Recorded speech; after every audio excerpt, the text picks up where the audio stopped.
Осы видео MATLAB бағдарламасында кәдімгі график жасау және оны шығару әдістерін қарастырамыз. X-ның мәніне беріп,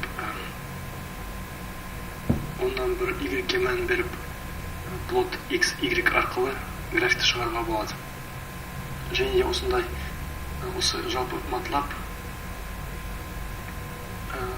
NewScript батырмасын басу арқылы ашуға болады, немесе осындағы команд history'да қосымша көрсетіледі. Оны он батырмасын басып жаңа скрипті ұға болады, немесе осындағы сақтап M файл форматында сақталады. Атын беріп simple сақтаймыз. Бұл жерде current file folder терезесіне көрсетіледі.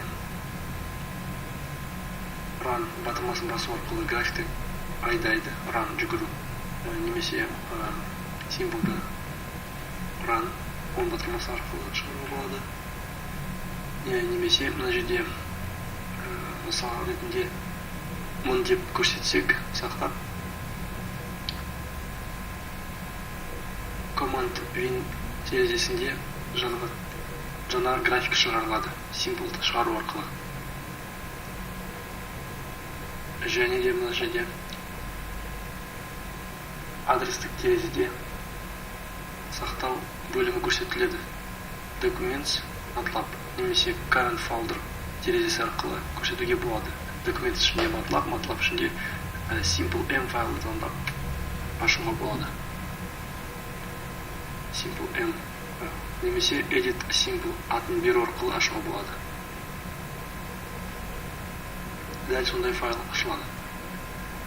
Немесе мына жерде set path батырмасын басу арқылы осы списокта оны табуға болады. Және де мына жерде X айнымалы және біздің айнымалы бөліммен кері функциясын беруге болады. Комментарий беріп, колон вектор жазамыз. Ашып, K айнымасын енгіземіз бірде 5. Және де осы Y-тегі логарифм K-ға келтіріп, аралықты көрсетеміз. Және де одан кейін end функциясы арқылы жабамыз. Қазір көреміз. Бәрін шығарып, end немесе он батырмасын басу арқылы сақтап, Command Windows'та тазалап, Clear немесе CLK Simple басып, бізде жаңа K коэффициент арқылы без график шығарылды.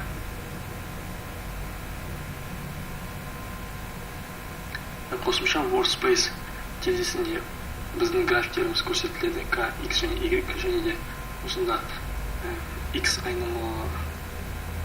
айнымасындағы function simple енгізіп, аралығында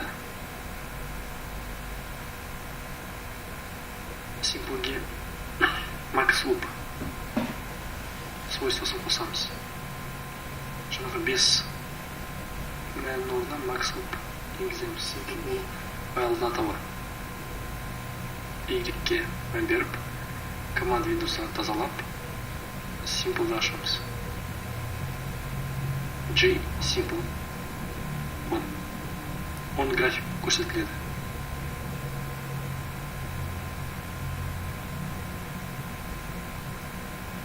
Workspace терезесінде тек қана G графигі қалды.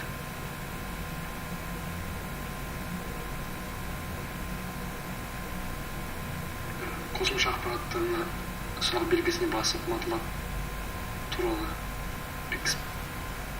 examples басу арқылы видеороликтер және қосымша мысалдар ашуға болады. Open this example батырмасын басу арқылы қосымша мысалдар ашуға болады. Код жазу тәсілдерін де көруге болады.